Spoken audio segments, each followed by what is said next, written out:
All right, pretty good there, 306. Nice little draw on it. Definitely happy with that shot.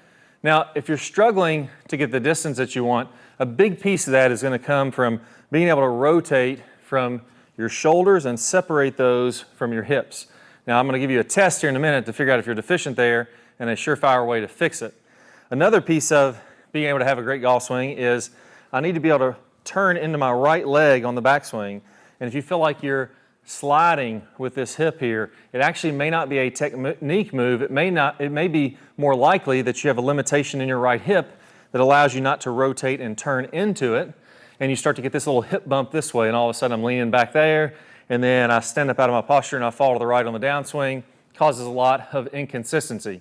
And again, you try and try and try, work on it all day long. If your hip isn't in good working order, not going to be able to do it. Then the downswing, our left hip is really important to where when I feel like I can't rotate or if I can't turn into this lead leg, you may feel a little pain in your left hip when you're playing golf. If that sounds like you have trouble rotating into that leg and keeping the foot kind of facing this way, you may have a limitation in your left hip, and that one is really common for standing up in the downswing, feeling like the hips stall, and then the arms and hands take over, and you end up with either a chicken wing with the left arm, or you start to flip the club and lose kind of all your lag in the downswing. So if you have any of those problems, let me run you through a screening with one of my good friends, Joe Yoon.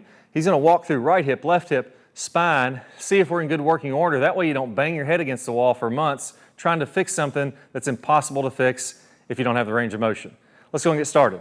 All right, I'm joined here with my good buddy, Joe Yoon. He's got joetherapy.com. I've known him for years. Great guy and really, really knowledgeable. He's got 1.3 million subscribers on Instagram and a bunch of other social media platforms. But let's go ahead and jump into it. What should I do if I want to test to see, are my hips in good working order? Can I rotate for my spine? What do I need to do? Yeah, hips super important. We were just talking about all of the benefits of having a great backswing, but also the things that can happen when you are deficient in your hips. So I love to do a couple screens for the hips, really concentrating on the internal and external rotation. Golf is a rotational sport, so we need to make sure that that is working correctly. So I'm going to have Clay down on the ground, and we're going to run through that hip assessment. Okay, this so one, oh sorry. The first one here, so what we're talking about, we're trying to screen if I can rotate my hips and still keep my foot facing somewhere forward, right? So essentially my hips are turning 45 degrees this way in the backswing if I'm going to stay in my posture and have a good backswing. My leg is still facing that way, so if I put my hips back square, my leg is almost doing that in the backswing. So you start here, your leg is rotating this way, and if I can't do that, I can't have a good backswing. So let's jump into what's the screen you want me to do? Exactly. So this is going to be called the 90-90 golf hip stretch. So we're going to be seated on the floor. Okay. And let's start off with the left leg out in front, and then the right leg is going to be over to the side. So we're on this driving range mat. So if you have a yoga mat at home, that works perfect. For reference, we want this shin to be parallel with the front portion of the mat. And then this shin is going to be parallel with the side of the mat. And then if we can actually bring this knee back just a little bit. Trying, I don't know if I can or not. This is a perfect screen. So this is what's emulating your backswing. It might not look like it when we're in this position, but this is exactly what the hip is doing from anatomical positioning from a seated position. So this is in that hip internal rotation, and then this hip is an external rotation. So think of this as your backswing for your body and your hips. And one of the key kind of goals here is to just be able to sit up with your hands out in front of you. That's going to show you that you have some good stability, but then also a good amount of range of motion in your hip. So this should allow you to, maybe not easily get into your backswing, but efficiently enough to have a proper golf swing. I kind of feel like when I'm doing this, I'm facing forward here. My hip is fairly tight, and I feel like I struggle a little bit to get that kind of rotation for my legs. So again, if I stand up into a golf posture, what's going on here when you're sitting down that way is your leg is actually getting turned out to the side like that, which again would be the same thing as I'm rotating into my swing here, like this pelvis would be rotating into my right leg, correct? Exactly. So when you're in this position, it's emulating that right leg is in the back. And This is an extreme. So when you're on the floor in that position, that should make sure that you have adequate range of motion. So if you can get into that position, you're pretty good. So we're probably not going to be turning super far with our hip in our golf swing, our normal golf swing. But if we can get around the average or maybe halfway there, that's going to help a ton. Okay, so once I get in this, what should I do? So if I have a tough time, one of the first tests I should do is if I'm leaning over here like this. Yep. Then that means I'm definitely not getting enough rotation from there, correct? Yeah, so the majority of people that I've screened, amateurs and pros, it's usually this back leg, almost the trail hip when you're in this position. Maybe you start cramping up a little bit, maybe you can't even get into that position, but a lot of the times it's gonna be this trail hip. And if you feel like you're going to fall over, there's an easy solution just to start off so it's a little bit more comfortable. I'm just gonna grab a little pad. It's to put something right underneath your butt cheek. So let me just grab this pad. Will I sit like this, or I'll try to lean a certain way to get the stretch? Or so first, if this is very uncomfortable and you can't even get close to sitting up straight, let's put this just right underneath your left butt cheek. And then that should make it a little bit easier. Yeah, definitely easier on that one. I thought it would relieve a lot of my right hip for sure. Exactly. So if you're a little bit on the tighter side, and it's totally normal to be a little bit on the tighter side, this is why we're doing this assessment. We can always prop up our hips and butt off the ground a little bit so it doesn't take as much range of motion. But let's say you want to improve this. We can start off with the pad underneath the hip and then really just sit up nice and straight. And then really just try to keep the knees and try to push them down towards the floor a little bit and trying to get that stretch. So we can hold this for about 30 seconds or so, and then we can run through a quick progression. So for you, let's put your hands just right down in the front of you, just like this. Sit up nice and tall. Really try to get some really good posture. Maintain that posture, and then shift and hinge forward. Almost like if you were going into a setup for a golf swing. Yeah, I can really feel it in my left, like I said, left butt cheek. Exactly. Getting it there for sure. And for Clay, that one's a little bit on the tighter side. So I should be able to, if I'm doing great on this, I should be able to put this knee flat on the ground. And lean forward a little bit. In an ideal world, again, everyone has different anatomical landmarks and differences, but in general, if we can get the knees a little bit closer to the ground, that's going to be optimal. So if my knee's way up here like this, I can't get anything, that's probably a good sign. I'm not going to be able to make a good backswing. I'm probably not going to be able to hit it nearly as far. Or I feel like I have to use a lot more hands and arms if I'm doing it that way. If I can get my knee closer to the ground like that, probably on the borderline of being able to play, what you want to do, make a good-looking golf swing.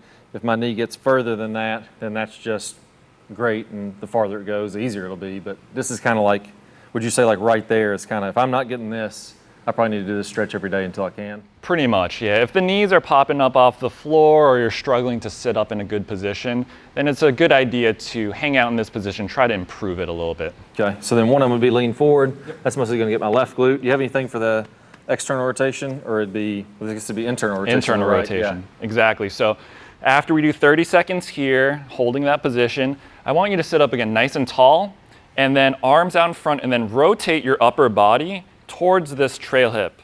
I'm gonna say like golf club like this and try to get it to go Exactly, there. Perfect.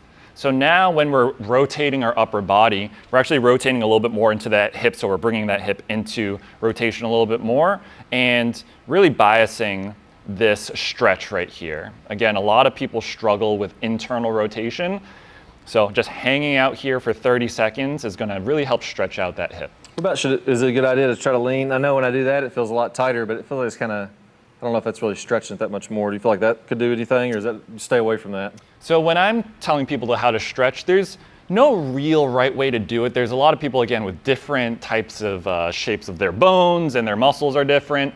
So sometimes I like to freestyle it a little bit. So in general, I'll sit up nice and tall, rotate. But if you need a little bit of an extra stretch, you can explore around a little bit. You can maybe bend over a little bit. You can lean over to the side a little bit. I definitely feel if I go toward this foot, it starts to get a lot tougher. And I probably, what kind of pain level should I go? If I'm experiencing a 10 in pain, is that good because I'm just doing it more? Yeah, so the pain, no gain is kind of a old school mentality. So when it comes to stretching, it's really been shown in science and evidence that saying you don't have to stretch out too much. You can maybe go to about a 2 or 3 on that discomfort level. So right when you start feeling that stretch, that's a great place to just hang out. You don't have to push it too hard. So stay at a 3. If I get above a 3, maybe you want to calm down. That's when you can get injured, is when you're going to like 8, 9, 10 on the pain, you know. Exactly. So then this is the backswing. Essentially, if I go back again in my actual swing, what's going on there is that was turning my knee inwards like this. So basically that would be me being able to stay in my posture, keep this knee fairly forward. We know that knee will be straightening a little bit to let my hips turn. But that's keeping me from doing this and sliding to the right. That's also with this left knee, that's rotating out a little bit. So as I rotate, my knee is kind of staying facing forward instead of kicking in like that. Right, so that's going to hit both of those with this 90-90. And then if I'm going to be doing the downswing, you know, rotate into this, I'm basically just doing the opposite with, I just want to flip my legs the other way, right? Exactly. So if I'm going to sit down here, I'm going to put this one under my right butt cheek instead of my left. I'm going to go ahead and get my right foot at the 90 there, my left foot on the 90 back, and then do the same things. Try to lean forward a little bit. Yep. I can feel it in my right glute, or lean, rotate this way, maybe lean back toward my foot. I feel it on my left side. So if you're feeling at those, your knees are way off the ground, you probably better do that. What do you think? 30 seconds, a few reps of that a day, something like that? Yeah, 30 seconds in each position. Maybe just try to sit up nice and tall for 30 seconds and then go into that first position where you're leaning over that front leg for 30 seconds and then go into that internal rotation where you're rotating your upper body towards that rear hip and hold that for 30 seconds. You can do that once, twice, 3 times a day. You know, talking a couple minutes. And if I'm already hit my ranges, then I should probably just do something else, right? Like if I'm already flexible, I sit down, I'm like, yeah, this is easy. Knees are on the ground. Probably spend that time practicing something else that's a little more limited, right? Exactly. So this is a great just warm up too. So if you are on the more mobile side and you don't have any issues here, you can maybe just touch on it, do it 1 rep or 1 set, and you'll be good. And then, yeah, concentrate on something that maybe you might not be as good at. So the big one I think is even probably more important to getting some power. We always talk about this as the power turn. I got to be able to rotate my shoulders to at least 90. Again, if my hips are locked up, that's going to be tough because I'm not going to be able to rotate those. Assuming that my hips are good, I'm still not able to get to 90. Then I got to go more my spine rotation. You want me to grab this bench and we'll go over kind of what we looked at earlier today? Yeah, let's grab the bench. And when it comes to upper body rotation, you know, that's a very popular area for golf if we don't have that good rotation. A lot of funky things can start happening with the upper body. And if we can clear up this rotation and this middle portion of the back, we like to call it the T-spine, then a lot of the other problems kind of fix itself. And then both of these, if you are good at it, it's actually going to be just really good in general. It's going to take a lot of the pressure off of certain joints like your low back, your knees, and your neck. So in this position, we're going to do this in steps. So first thing we're going to do is place the club right over the shoulders. Okay. Yep. And then why don't you just bring the knees in a little bit close together. Yeah, and then we'll keep that pretty consistent. And now we'll go into that backswing. So we'll head over to the right side. Yep. And basically we're just trying to see where the butt of the club is rotating. And that's about 45, 50 degrees, so pretty good here. And then we can check the other side as well. This will be more on the follow through, making sure I'm finishing my swing, right? Exactly. So this is part 1. I'm gonna take it up a little bit here and take it to the next level. Sometimes when people's low backs are starting to bother them, or maybe they're trying to get that super big backswing, the low back can actually rotate a little too much and put some extra pressure there. So what we're going to do is really isolate this mid portion of this back. So what I'm going to do to start is place that pad right underneath the right side of the butt. Almost think like you're sitting on a nice fat wallet full of $100 bills. That'd be nice. Exactly, exactly. And then what we're going to do is redo that test. So basically, is this tilting my pelvis? Yeah, so it's tilting your pelvis, and what it's doing is really isolating and locking out that low back so you can't move from the low back. It kind of comes with this dissociation move where you're trying to get some separation in the upper body in that backswing. So what's happening here is low back is locked out. Now, in theory, only the upper body and that T-spine can move. Yeah, I can still get about 45 there, roughly. Yeah, so Clay's pretty good here. You know, he's a great golfer. He's been doing this motion for a long time. If you are struggling with your backswing in that big turn, then for some people, let's just emulate this one more time. Let's say that I was doing that not very well. So where should I start to be concerned? If I'm rotating here, this is one thing. I'm pretty good at rotating my mid-spine, thoracic spine. I'm stiff in other places, but again, that's why I'm able to play some decent golf, is because I can rotate well in probably the most important places, right? So if I'm doing this one and I'm getting to, say, here, where it's barely moving at all, like where would you say where this starts to become a problem? I can hit almost 45 degrees. Would you say 30, 15? Like where should I really start to be concerned? Yeah, so we want to start being concerned when there's a big discrepancy, a big difference between the range of motion. So if Clay is at 45 right here, and then we place the pad underneath his butt, and then he gets to maybe halfway, then we're starting to get a little concerned here, thinking maybe the low back's doing a little bit too much of the movement than the actual place it should be moving. And again, this can cause things like lower back discomfort. And when you're playing golf and you're swinging over and over again, those reps can add up. Yeah. So if I'm hitting 45, sitting normal, and I put this under my right butt cheek and I'm getting 15, then I probably ought to work on it, because in the real swing, you're going to be in tilt, you're going to be tilting, you're going to be moving a little bit different than you would be sitting on the bench. Putting this under your right butt cheek is probably going to be more indicative of like actual golf swing then. Exactly. Gotcha. So what should I do if I'm terrible at this? Yeah, so one of the things we can do, again, we'd do both sides, but for now, what we can do is some rotational exercises too. So I'll just give you a couple variation, one that's a little bit more beginner friendly, and then if you want to kind of take it up a notch a little bit and really make sure that you have some stability added with that flexibility, we can do another exercise. So let's actually get rid of this bench. We'll roll it over to the side. Cool. Yeah, so let's get started with a thoracic rotation, and we'll do it on all fours. So we'll get down onto the mat. Okay. So this is going to be the beginner-friendly version where knees are under the hips, hands are going to be underneath the shoulders, really good tabletop position. And then all I'm going to have Clay do is just bring one arm and bring it straight up towards the sky, just like that. And what we're concentrating and looking for here is lower body is very steady. So try not to move the lower body too much. And we're just rotating from this upper body, getting that good rotation in that thoracic spine, that mid back. So basically I'm separating my shoulders from my pelvis. So in the golf swing, you want your hips to turn 45 degrees, but if I don't separate my shoulders are only turning 45 degrees also. Every single PGA Tour player, every great player at your club, anybody that hits it really far, they're getting to that 90 degrees of shoulder turn, at least to there. PGA Tour guys are actually getting to 120 or so, meaning that their hips are turning 45. This is really separating quite a bit.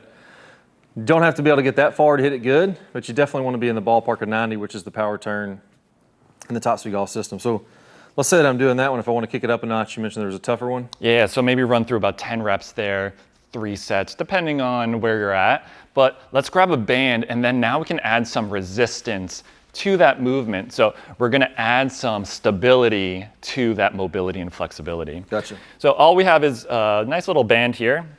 And depending on your fitness level, it could be a little bit more resistance, a little bit more tight. This one's kind of right in the middle. And then just anchor the band down with that hand, and then just grab it, and then do that same rotation. So now this band is adding a little bit of resistance to the movement. And this is going to be great to really carry over and be strong and stable in that backswing. Yeah, I like this one because it's actually, the club provides some resistance when you're making a backswing. You really need to feel like you're stable in your right shoulder, and your right side of your body needs to be able to rotate. Like the stronger you are there, it actually applies to golf. Whereas like a lot of drills I don't like that much because they don't really apply to a golf swing, whereas this would apply directly to, create more speed in the golf swing. So I'm going to do the same thing, maybe 10 reps here. Exactly. I'm just going to go real slow, a couple seconds on the way back, pause a little bit, then slowly go back down. I like a lot of your drills are, 1 to 2 minutes. It's not like we're doing this for 45 minutes. I mean, yeah, I'd like to stretch for an hour a day. Wouldn't really like to stretch for an hour a day, to be honest with you. I'd rather do a couple minutes here or there if I can get by with it. So this stuff actually works even if you're kind of time restricted, I guess, right? Yeah, I even think sometimes it's better because if you do a little bit of less of a routine, you'll be more consistent with it too. Because I've seen these routines where there's 30, 45 minutes long, and that's just on the stretching. Yeah. Like that doesn't even count the technical stuff you're trying to work on, your golf drills, your strength training, all that other stuff. And then we're just busy in general. We have families and jobs that we have to get to. So just doing up a few minutes a day, 5, 6, 7 minutes a day, and you can do more if you have time, it's going to really benefit you in the long run. Yeah, that's good. Yeah, so the way I would do that is test yourself out. if you can hit the ranges that we talked about, knees are on the ground when you're doing the 90-90 drill. If you can get 45 degrees with your shoulders, 45 degrees with the mat under there, you don't really need to work on this, right? Like, it might be nice to get a little extra range of motion, but you probably already have the range of motion you need to play great golf. If you are struggling, that's when you're gonna wanna do these drills. That way you don't waste your time doing things that aren't gonna pay off as much. But if you're limited, it's gonna be tough. So one of the things I wanna do for you is the power turn. So being able to rotate your shoulders in the backswing is really important. That's one of the 5 real fundamentals that all professional golfers do. I'm gonna play a preview of one of my best drills. It's gonna talk about how to get a little extra power turn. Maybe if you're on the border of being too stiff to be able to do so, this might put you over the edge to where you can still get some great distance if you're not on the flexibility side. I'm gonna play a preview of that video here in just 1 second. All you need to do is go ahead and click the card that pops up on your screen. If you don't see one there, just click down below in the link. You get instant access to it there. Also, head on over to joetherapy.com. Is it Joe Therapy on Instagram also? Yep, Joe Therapy on all platforms. Okay, give him a follow right now. He's got some awesome tips on there for every part of the body. Best of luck, and let's go and get started, get that bigger turn. Most of the instruction out there today is killing you of your power. The things that they're telling you to do can make you hit it shorter, and worse than that, not even any more consistent. I'm gonna go over some of the real secrets to powerful, consistent golf in this video. Let's go and get started. So here's some of the keys into making that happen. If you wanna incorporate this in your swing, let me break it down exactly what you should do. Number 1, let's focus on the belt buckle. This is another big misconception. I want to keep that belt buckle facing the ball so I can really stretch out my midsection and really get loaded up. I'm not a big fan of that. That's really going to kill your distance. In your backswing, I want to feel like that belt buckle rotates to the right and you really let your hips and legs be loose. Notice how my legs are moving here. I'm not trying to keep those rigid and tight, or I'm really just taking all the speed out of my swing. All right, so on that one, I really felt like I let my belt buckle rotate back. And a good key to this is feel like your knees are loose. Feel like when you make your backswing. Piece number 2, let's go ahead and rotate our shoulders. When I let my lower body rotate, my upper body can rotate a lot better also. So if I let my hips move, my shoulders will move more. So here, once I've got my hips working well, I'm gonna add to that my shoulders making a big rotation. On average, on the PGA Tour, players are getting about 120 degrees of shoulder rotation. I don't see hardly anybody getting less than 90 degrees. So it starts with the hips, knees nice and loose, allow the belt buckle to rotate, and then from there, so those are 2 really big keys. But here's the truth. There's one thing, and if you don't do this correctly, nothing else is gonna work.